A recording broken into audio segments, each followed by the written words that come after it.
It's daybreak. Scot Bertram sitting in for Steve and Ivy this morning. Thanks so much for being alongside. James Dickson joins us, a Michigan-based political strategist, commentator. He also hosts the James Dickson podcast and has worked at the Michigan Enjoyer, including a piece we'll talk about today, Who's Afraid of Citizen-Only Voting? You can find that at Michigan Enjoyer. James, thanks so much for joining us here on Daybreak. Hey, Scott, it's great to see your face. Thank you for having me. Good to see you too. I just mentioned at the top of the hour, James, Michigan Secretary of State has identified 2.1 million outdated voter registrations that have been removed or flagged for removal. I have two questions. One, what are the questions we should consider when we hear that there are 2.1 million outdated voter registrations in a single state?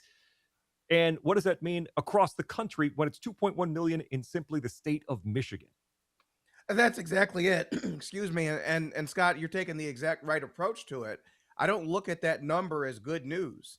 I look at it and say, well, why were there that many fraudulent, inactive, dead, Mhm. moved voter registrations in the first place? A and B, I think about the timing, right?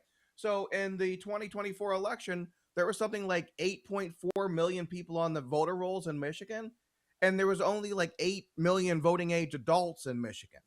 And so you have this structural flab, hundreds of thousands of people still on our voter rolls who should not be.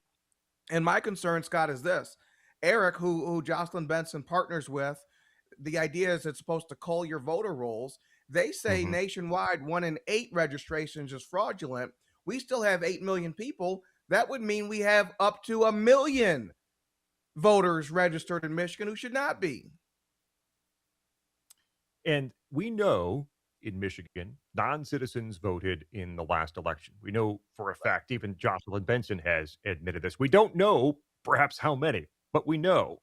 We know a number voted. And the response we always hear from the left is, well, that's such a small number. It's one, it's two, it's 16 in this case that we know for sure.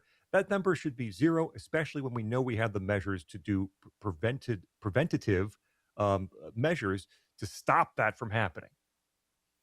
You know, Scott, I always look at the form and function of a government office, right? So, okay, you had the 16 illegal voters in 2024, at least 16, I think is the better way to frame it, because Right. she purposely did a partial review so as to not find the real number. And so you could say, how did that happen in the first place? But then you have to ask, after the problem was discovered, what was done then? What's done to prevent that 16 and 24 from becoming 16,026? And the answer is nothing was done. Not one Mhm. single change has been made to prevent the next Ho Ching Gao who voted illegally in Ann Arbor from voting again.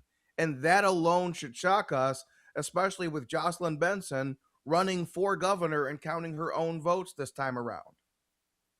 And again, if it's in Michigan, if it's elsewhere around the country, there is nothing that can be done after that vote is cast. It is Right. gone. It is counted. It is part of the total. You can't go back and grab it out of the pile, so to speak. That's why all this has to be, there has to be preventative measures to stop it from happening Right. in the first place.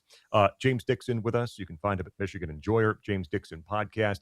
This piece over at the Enjoyer, Who's Afraid of Citizen Only Voting? I find it laughable in this discussion over the SAVE Act, James, that those on the left, and that includes Jocelyn Benson here in Michigan, but many others say uh, they think it's an argument on its face that they say, oh, the SAVE Act means it's going to be harder for people to vote, and it's going to make you prove you're a citizen. Can you believe that?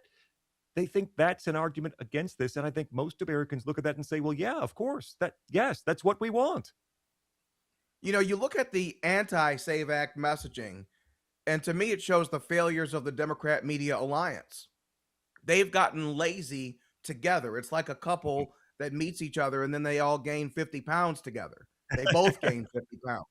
And so that's what I see here is they're so not used to iron sharpening iron and their ideas being put to the test that they think they can play the cards from 40, 50 years ago and say this is going to hurt minorities. Then no one believed that because if you want to buy anything in this country, I sent a package at UPS the other day and I had to furnish ID.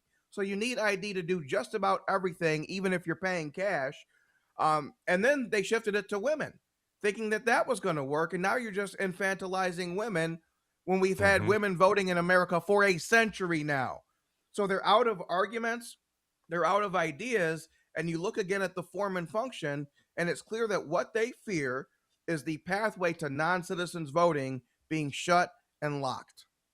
Yeah, and this pathway to non-citizens voting, again, those who support the SAVE Act and support integrity in the vote probably look and say, well, of course, but there are locations in this country, New York City among them, where there are significant pushes to allow non-citizens to vote. And maybe that's not on a Right. federal election at this point, but it is in local elections. And once that door gets open, someone's going to slam a foot in and try to break it wide open.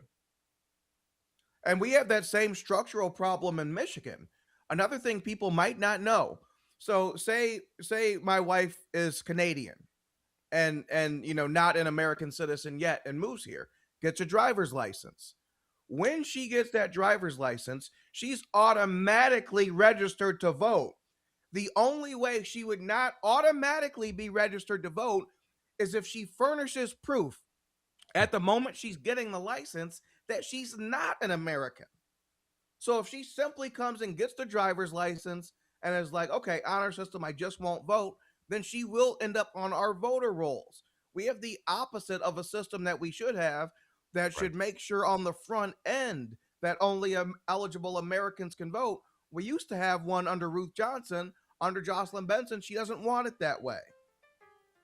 James Dickson, you can read this piece at the Michigan Enjoyer, Who's Afraid of Citizen-Only Voting. Also check him out via the James Dickson podcast again. And as his shirt says, founder of the Make Politics Local Again movement. Always a great opportunity to talk, James. Thanks so much. We'll do it again soon. Thank you, Scott. Appreciate it. That's James Dickson coming up in around 10 minutes or so. Less than that, in fact. Congressman Tim Walberg. Questions for him about what's happening in the House this past week. Scot Bertram sitting in for Steve here on Daybreak.